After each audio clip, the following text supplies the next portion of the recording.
Alors, comme on vient de découvrir que vous êtes un homme de gauche, puisque c'est ce que vous nous avez dit juste avant, est-ce que vous reconnaissez la gauche que vous avez connue toute votre vie? Est-ce que la gauche c'était mieux avant? Oui.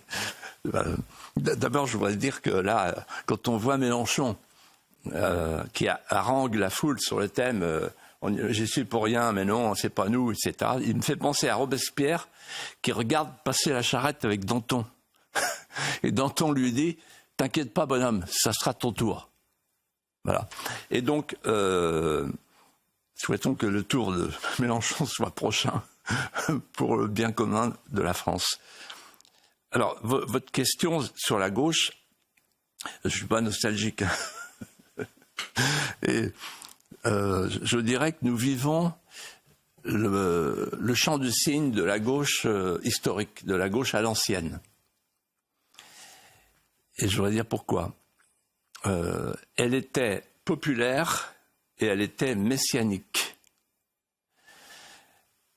Elle avait une base idéologique, elle avait une base sociologique. Elle a perdu les deux. Elle avait une base idéologique.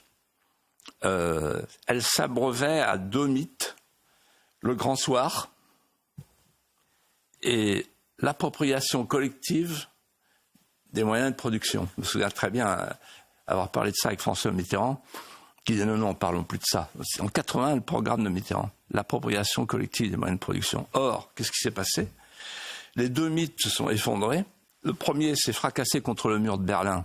Il n'y a plus de grand soir, il n'y a plus d'espoir, il n'y a plus les lendemains qui chantent. Il faut trouver autre chose.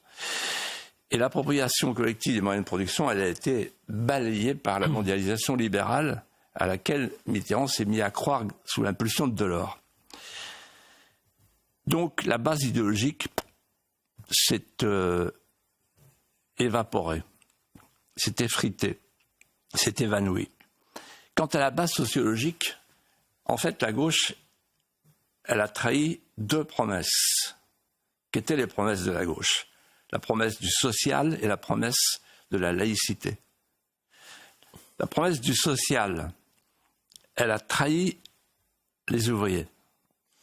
En 1983, c'est Mitterrand qui, sous l'impulsion de Candesu, Delors et les démocrates chrétiens, ouvre le marché, se plie aux marques et fait rentrer les capitaux et croit à la mondialisation heureuse, sous l'impulsion de Minc et tout ça.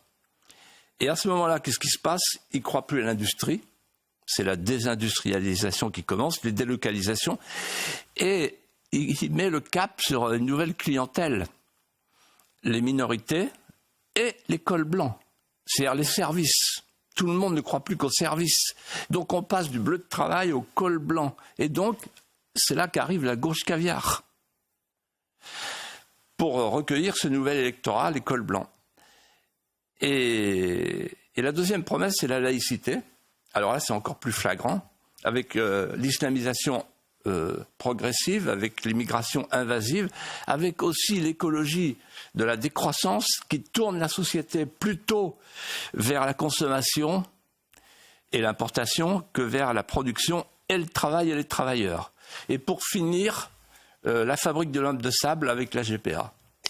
Parce que quand on est de gauche et qu'on est pour la GPA, on est pour la marchandisation du corps humain. Alors là, c'est le fin du fin, c'est la fin de la gauche, la fin du progressisme. En fait, le progressisme aura fini dans l'hédonisme, l'individualisme et le transhumanisme. Bon, Philippe de Villiers, vous avez parlé de la gauche caviar. Vous savez que pendant le festival de Cannes, il y a une autre gauche. Vous avez déjà participé au festival de Cannes? Je suis allé au festival de Cannes, oui. Il y a la gauche croisette. J'avais vu ce jour-là un film extraordinaire qui s'appelait Mission. Oui. Vous gardez des bons souvenirs alors de cette gauche croisette? Légèrement. J'ai jamais aimé porter le smoking.